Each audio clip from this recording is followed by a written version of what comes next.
Hey, what's up, everybody? This is Leroy, and welcome to my channel, 40 and Broke, where we're all about getting out of debt, saving, investing, and getting our finances under control so we can live the life we've always dreamed of. Because that's what it's all about, living the life we've always dreamed of. So, I wanted to come and talk today, another one of my prison tales. And this one was actually before I got to prison. So this is the story about when I escaped from the county jail. This was probably not one of the smarter things that I have done in life. Now, I've always said that people ask me, what would you go back and change in your life? And I say, you know what? I wouldn't change anything, because every event that occurred in my life is what got me to where I'm at today. It forged me into the person I am today. Even one incident being done differently would have completely changed who I am and what I became. So I would not go back and change anything, but this one was not one of my brightest moments. So all right, so 97, I'm in the county jail, and I'm in a dorm setting which had a 12 man bunks, 16, 15, 17, I don't know. Anyways, it's a dorm setting. So the way the dorm was set up is, in the back there was all the bunks were back there, except like one or two bunks that were kind of further up close. And then there was a common area that had tables, and that had the cameras, one on each side. So like there was a door over here, and over here was like the TV, so the officers could see the common area, but they couldn't see back into the bunk area. And then off on the corner back here, along like say this wall, there's a TV, and then there was a couple urinals, couple toilets, and then a couple showers back there. So the officers would bring us nail clippers so that we could clip our nails. Well, usually they sat right there while everybody clipped their nails, and then you had to give them the clippers back. You couldn't keep them, because I don't know, I guess you could use them as a weapon or whatnot. But anyways, so they would take them back. Well, one time they didn't take them back. So a couple of the guys got this idea. They used these nail clippers. Now, there was a drop ceiling. There was an access panel up into the ceiling, and it was screwed in there, and it was screwed up, so you couldn't just pop it down. But they used those nail clippers to turn those screws and get that access panel down. Well, then when you climbed up inside that access panel, there was a window that led to the outside. I mean, it was the outside wall. There were bars on it. I mean, you weren't just getting out, but you were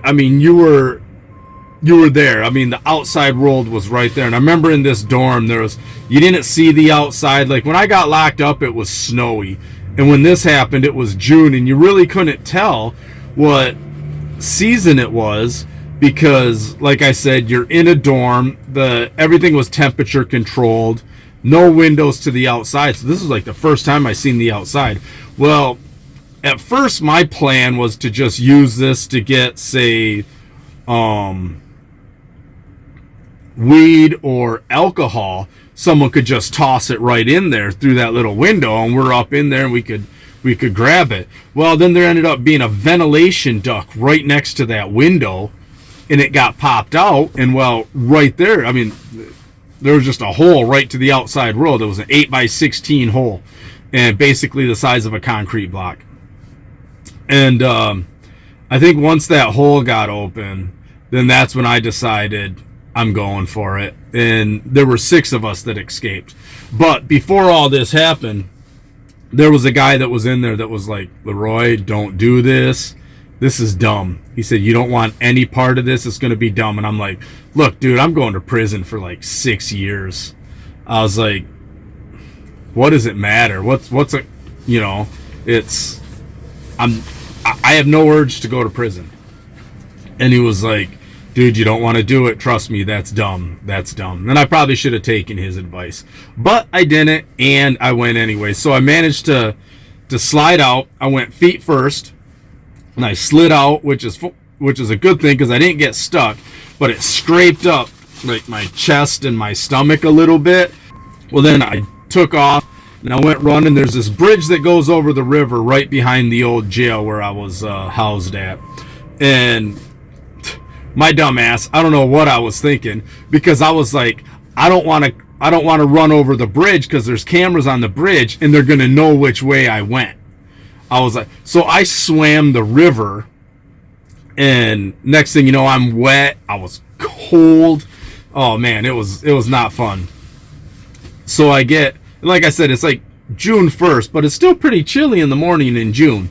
So I get walking down all these back roads. I'm trying to stay out of the back roads so that I can get where, I don't know where I was going. I had no plan. I just knew I didn't want to go to prison, so I was like, I'm just going for it. So I'm going down these back roads. There weren't any clothes. I was looking for like a clothesline to find some clothes so I could change out of because I still had the jail shorts on, the jail shoes. And I mean, I had like just a plain white t-shirt on, but you know, it was just, yeah, you could tell that I was out of jail. I mean, if anybody knew, they could tell. So, but I didn't find any clothes. I ended up finding a bicycle, and they make fun of me at work saying I was on, you know, girl's bike pedaling down the road with the streamers going back, you know, on the handlebars. I'm just like, whee! And cops chasing me. And but I made it a couple miles down, and I was on this bike. I don't recall if it was a girl's bike or a boy's bike, but here I am, I'm pedaling my ass down the road, just going at it. And then a cop car came up behind me, and they had a helicopter out. I think the helicopter flew over me and spotted me, and then the cop car came and picked me up. You know, basically they picked me up. Cop car comes up, boo, boo, lights are on. Instead of running, I was just like, okay, because even I'll say right after I did this, I was like, this is dumb. I mean, I had just swam the river, and I was like, this was dumb. I should have never done this. This was absolutely asinine. But I was like, I'm already committed. So then they picked me up. They asked me, so where are you going? I'm like, I'm heading home. I live just up the road here. And my grandma lived up the road. And they're like, well, where are you headed to? And I'm like, oh, just up the road. I live on, you know, the road up here. And they're like, where are you coming from? And I'm like, I'm coming from a friend's house. You know, I was out late last night, stayed the night at his house, and heading out. This is like, I don't know, 7, 8 in the morning or so, something like that. And they were like, yeah, whatever, come with us. They cuffed me up, I remember they put me in the holding cell, in one of the holding tanks, and their little dispatch area, or whatever you want to call it, the control center, was right there. So I was listening to them as they were like, oh, there goes so-and-so, there goes so-and-so, there goes Yancer, you know, there goes so-and-so, there goes so-and-so, there goes so-and-so. Okay, so they come in, and I was like, I need some dry clothes. They're like, yeah, we'll talk about that later. I was like, how about you just go get me some dry clothes? I'm cold, I'm wet, and right now, I don't care. I'm in a shit ton of trouble, so I have no problem hitting you. I was like, just go get me dry clothes. So they left and went and got me some dry clothes, and they're like, so who all escaped? And I'm like, just so-and-so and so-and-so. And they're like, well, 6 of you left. I was like, well, I don't know nothing about that. I just know that 2 other people went in front of me. And they were like, well, how do you know that there were whatever, you know, that happened and this, that, and the other? And I'm like, well, I've been sitting here listening to you talk about it on the radio. So then they got all pissed. And I was like, or not on the radio, but you guys were talking about it on the TV. And they were like, so they got all pissed, and they ended up moving me away from there. And then the detective that came and talked to me was like, well, I need to know where the meetup spot was. I'm like, there was no meetup spot. He's like, well, that's not what I heard. I heard there was a meetup spot.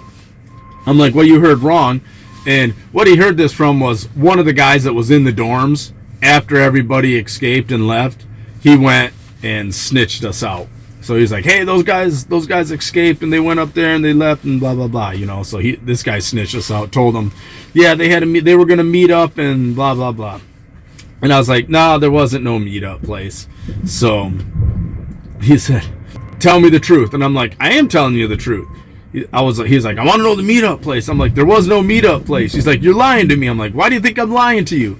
And he's like, because every other time you talked to me, you lied to me then, so why should now be any different? And I'm like, oh, good point. There was no meetup place. And so he kind of got mad, but it was funny because there was another guy that I hung out with. Him and a handful of people, I think 3 other guys, maybe 4. They all went to this one place, and there was an older guy that went with them. And the guy's like, look, we're going to go to my girlfriend's house. And I heard this story afterwards. They're like, we're going to go to my girlfriend's house. We're going to get there, and we'll get a van. We'll get some money. We'll get out of here. Well, basically, he went to his girlfriend's house, got laid. The rest of them were there. He's like, okay, the next day he's like, I'm going to go back, or I'm going to get a van, I'm going to go back, and then I'll be back or whatever. Well, he decided that, hey, I got laid. This was a stupid idea. He went back to the jail, turned himself back in, and then told him where the other people were. So, I guess that a little while later, they show up at that house. They got the house surrounded. And this was the story that another guy told me. He said that the dude's girlfriend came and woke him up and was like, hey, the cops got the house surrounded. She's like, you need to figure this out. And he's like, all right, I'll take care of it. So they're knocking on the door, and he opens up the door, and they're like, yeah, we're looking for you. Get on the ground now. And so they all got on the ground, and then they were arrested. And it was pretty funny. I remember we were all up in maximum security, and he was across the way from me, and he put a sign up that he wrote on the piece of paper, I should have went with you. And I was like, my dumb ass got caught first, or maybe second. No, first. I was like, my dumb ass got caught first. And he's like, yeah, but it would have been different if I was with you. He's like, we could have done it different. And I was like, it is what it is.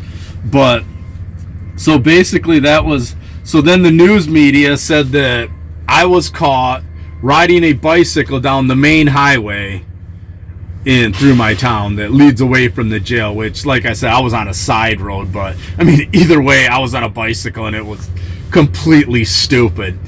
But I just riding that bike. So now my dispatchers at work, they make fun of me. They said if my life ever becomes a movie, they want to play the cops that arrest me as I'm riding a bicycle with the girl streamers behind it, and they want to be driving with the lights on, and they want to play the cops. And I was like, hey, no problem. I said, you guys can be sitting there in the cop car eating your jelly donuts while I'm riding the bike trying to get away, like, you'll never catch me, coppers. You'll never catch me alive. And but so that's like a running joke at work, that I was just riding down the road on the girl's bike with the streamers, looking like the guy from Goonies and stuff. So, but holy cow, this is almost a 15-minute video. So I just wanted to tell that little story. And yeah, I mean, sometimes we do a lot of stupid things. They don't define us. They forge us into what we are and who we become. But man, you got to learn from them and don't do that dumb stuff no more. So, all right, everybody, have a good one.